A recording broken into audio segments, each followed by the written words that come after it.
If you were anywhere near a television set today, you know that it's been a day of high drama in West Bengal. And this is the latest that is coming in from the state. The BJP has now moved the Calcutta High Court, claiming police excesses during the party's Nabanna March, following which the court has asked the state's top cop to file a report.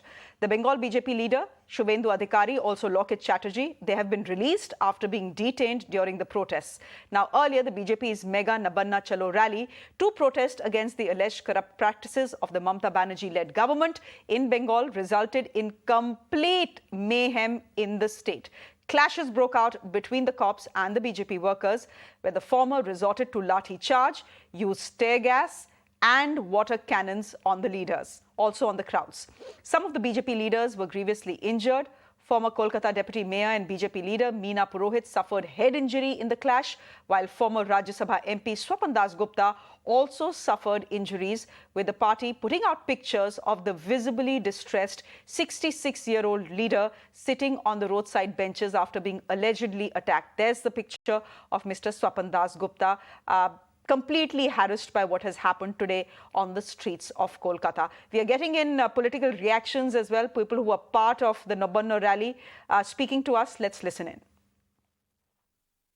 This is the kind of situation no one can imagine in any part of India, because the police is throwing the bomb on the BJP supporter. It is really unique feature of the West Bengal police.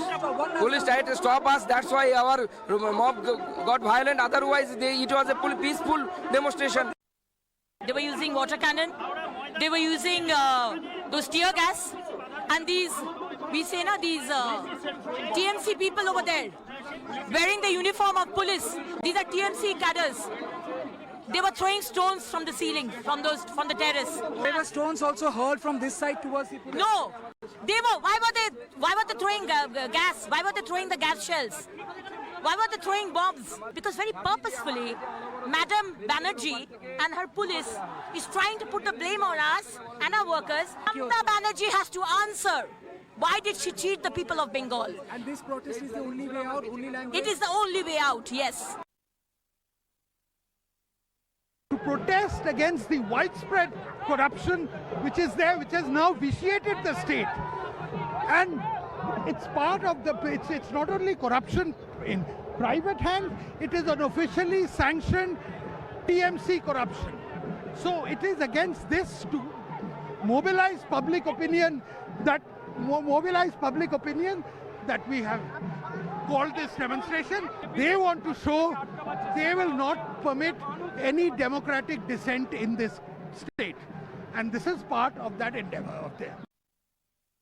জঙ্গল মহলের মানুষ আমাদের যদি কি বালি থেকে সবকিছু চুরি করেছে, চাকরি থেকে কোনো কিছু বাদ দেয় না, তাকে আমরা হুড়কা জাম করে দেব আজকের দিনের মতন। আমরা চাই ভবিষ্যতেও যেন এই কর্মসূচি চলতে থাকে এবং আমরা আজ নয় বারবার এই কর্মসূচি করব, কারণ এই যে দুর্নীতি চলছে সেই দুর্নীতির বিরুদ্ধে আমরা না কথা বললে জনগণ কথা বলতে পারছে না এখন। আমরা নবান্নে আমরা চাইছি নবান্নেই যাব, আমরা নবান্নেই যাব, আমাদের ইচ্ছা যে নবান্নে ঢুকে সেই নবান্নে 14 তলা থেকে মুখ্যমন্ত্রীকে না বাতে। I'm being joined by Dilip Ghosh, who's the BJP West Bengal chief. He was someone who was detained, has been released as well. Dilip Ghosh साहब, हमारे साथ बात करने के लिए, मेरा नाव से जुड़ने के लिए बहुत-बहुत धन्यवाद। सबसे पहला सवाल तो आप पे यही उठता है कि जब पुलिस ने, वेस्ट बंगाल पुलिस ने साफ कह दिया था कि वो बीजेपी को ये नबन्नो चलो यात्रा के लिए, रैली के लिए परमिशन नहीं दे रही है, तो फिर why did you go ahead with it? आपको पता है अगर पुलिस ने परमिशन नहीं दी और आपके काडर बाहर आए तो क्या होना है? आज वही हुआ।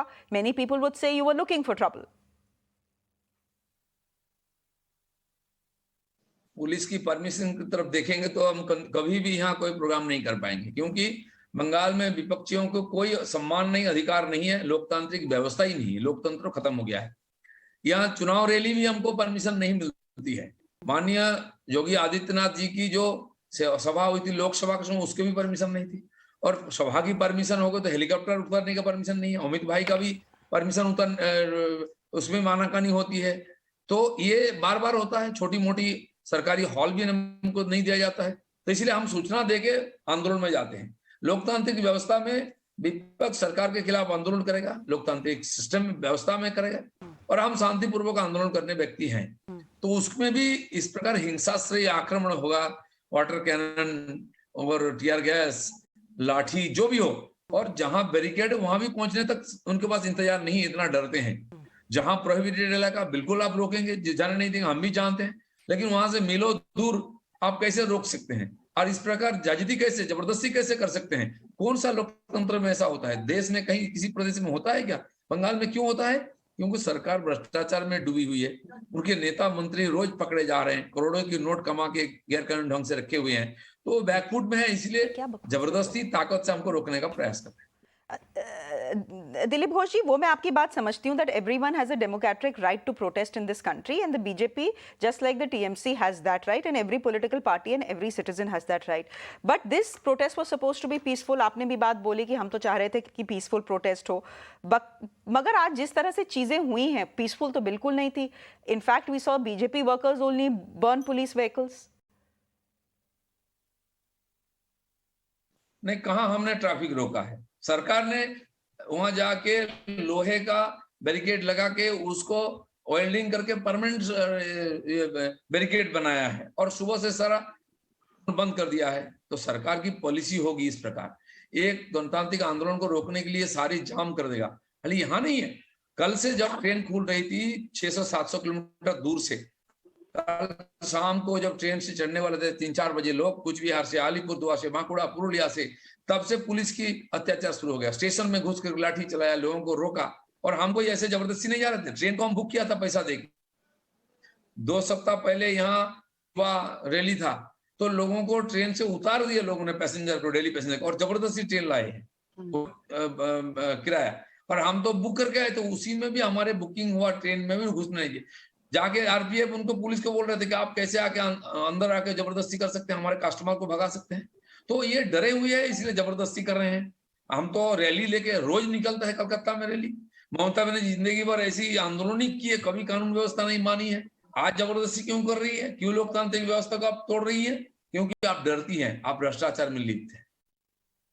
आखिरी सवाल पूछूंगी आपसे। आज आपने और बीजेपी के कई नेताओं ने ममता बनर्जी को बहुत सारी चीजें बोली हैं। आपने उनको डिक्टेटर बोला है, तानाशाह बोला है, हिटलर बोला है, एटसेट्रा एटसेट्रा। अब बात यह है कि वो वेस्ट बंगाल की चीफ मिनिस्टर हैं और लॉ एंड ऑर्डर जो है उनका जिम्मा है। अगर वो पुलिस को डिप्लॉय करें और पुलिस आपको रोके, तो Mamata Banerjee can always argue कि वो तो अपना काम ही कर रही थी ना, वो डिक्टेटर कहाँ है, वो तो सिर्फ अपना काम कर रही थी कि स्टेट में लॉ एंड ऑर्डर ना बिगड़े। ना, उससे भी कोई बड़ी बात तो बोलनी चाहिए। हमको साल भर किसी कार्यक्रम के लिए अनुमति नहीं देते हैं। आपको मालूम होगा 5 साल पहले पंचायत चुनाव हुआ था, 7-7 दिन तक जहां चुनाव का ये हम लोग नॉमिनेशन भरते हैं, बीडीओ एसडीओ ऑफिस को गुंडा और पुलिस मिलकर 7 दिन तक घेर के रखा। जो गया उसका हाथ पांव तोड़ा, सर फोड़ा। देश में, दुनिया में कहीं सुने हैं लोकतंत्र में नॉमिनेशन करने नहीं दिया जाता है? पुलिस का काम होता है गुंडा के साथ मिल करके। अभी 2-3-4 महीना पहले म्युनिसिपैलिटी या कॉर्पोरेशन चुनाव हुआ, वहां लोगों को वोट डालने नहीं दिया गया, जबरदस्ती वोटिंग हुआ। पिछले 7-10 दिन पहले भी एक वार्ड का आसनसोल में कॉर्पोरेशन का चुनाव हुआ, क्योंकि वहां मेयर बनना है बाहर से आके किसी को, तो सारा एमएलए और सारा पुलिस मिलकर के वहां वोटिंग कर रहे थे, हमारे लोग घुसने नहीं दिए हैं। तो क्या बोलेंगे? इनको नहीं बोलेंगे हम तनाशा? इससे बड़ा तनाशा कोई नहीं लोकतंत्र में। बंगाल में कोई बाहर से आता है, किसी पार्टी का व्यक्ति, इसको बाहर ही कहा जाएगा, उसको कार्यक्रम करने का अनुमति नहीं दी जाएगी, उसके ऊपर एफआईआर किया जाएगा। ये कौन सा लोकतंत्र में, किसी प्रदेश में होता है क्या? जी, हमसे बात करने के लिए बहुत बहुत धन्यवाद। Most of the leaders who were detained today of the BJP have now been released and it seems the fire that has been raging on in the streets of Howrah and Calcutta that is dimming a bit as well. That was Dilip Ghosh joining us on the broadcast. With that